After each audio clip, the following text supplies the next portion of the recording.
What's up, guys? Welcome to Uttar की TV the bong guy from Tripura. Time आ गया है साइट एग्जीक्यूशन सीरीज पार्ट 4 का। Guys, इस सीरीज में मैं एक आरसीसी बिल्डिंग का फाउंडेशन से लेकर रूफ स्लैब मतलब छत तक कैसे प्रैक्टिकली कंस्ट्रक्शन होता है वो कवर करने वाला हूँ। तो इस सीरीज के सारे वीडियो देखने के लिए नीचे दी हुई रेड बटन को प्रेस करके मेरे चैनल को सब्सक्राइब कीजिए एंड साथ में बेल आइकन को भी दबा दीजिए ताकि अपकमिंग मेरे सारे वीडियो का नोटिफिकेशन आपको तुरंत मिल जाए। Part 4 is all about explaining pedestal, its importance and the difference between column and pedestal। तो पहले मैं कॉलम एंड पेडेस्टल का डिफरेंस आपको समझाऊंगा, फिर हम कंस्ट्रक्शन साइट पर चलेंगे। अगर किसी कंप्रेशन मेंबर का लेंथ उसका 3 times of least lateral dimension को एक्सीड ना करे तो इसे पेडेस्टल बोलते हैं, और एक्सीड कर जाए तो इसे कॉलम बोलते हैं।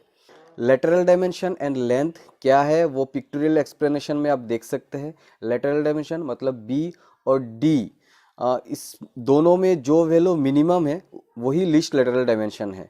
और पेडेस्टल का लेंथ 3 मल्टीप्लाइड बाई बी और 3 मल्टीप्लाइड बाई डी, इससे ज़्यादा नहीं होता है। आपने कॉलम और पेडेस्टल का डिफरेंस समझ लिया है। अब चलते हैं कंस्ट्रक्शन साइट पर।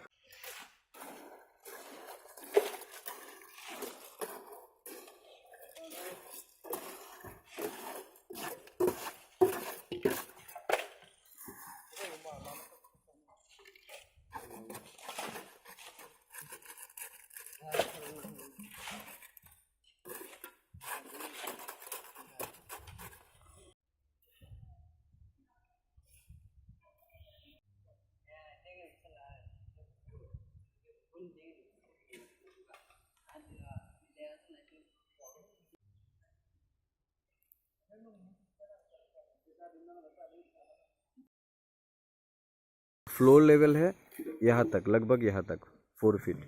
तो 4 फीट फ्लोर लेवल हो गया। तो ये प्लिन बीम लेके 4 फीट है। तो प्लिन बीम भी 250 सेंटीमीटर का है, 250 है, सॉरी। तो प्लिन बीम तक हमारा जो 10 इंच ब्रिक मेशनरी वॉल है वो होने वाला है।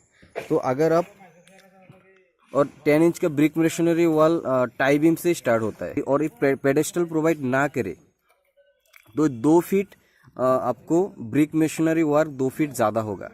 तो अगर आप देख सकते हैं कि ये पूरा इतना बड़ा कंस्ट्रक्शन है, पूरा अगर 2 फीट का ब्रिक मेशनरी वर्क होगा तो कितना ब्रिक ज़्यादा लगेगा, मतलब कितना खर्चा ज़्यादा हो जाएगा। और यहाँ पर एक पेडेस्टल से काम हो रहा है। तो ये बेसिकली बिल्डिंग का जो कॉस्ट है, कंस्ट्रक्शन कॉस्ट है, उसको रिड्यूस करता है ये पेडेस्टल। तो ये पेडेस्टल बहुत ही इंपॉर्टेंट है। एक तो लोड के हिसाब से कंसीडर करें और देखें तो ये है कि जो कॉलम का लोड है, लोड कैसे आता है, स्लैब से बीम, रूफ बीम, उसके बाद कॉलम, कॉलम से फाउंडेशन तक चली जाती है। तो फाउंडेशन से ग्राउंड तक पास होता है। तो लोड के हिसाब से देखें तो एक स्टेप बन जाता है, मतलब कॉलम के बाद पेडेस्टल। पेडेस्टल का जो लेटरल डायमेंशन है वो कॉलम से थोड़ा ज़्यादा है। तो फिर कॉलम के बाद पेडेस्टल, फिर फाउंडेशन होके लोड पासिंग में ये एक बेहतर प्रोसेस है। तो और दूसरा है कि कंस्ट्रक्शन कॉस्ट बहुत रिड्यूस हो जाता है बिल्डिंग का।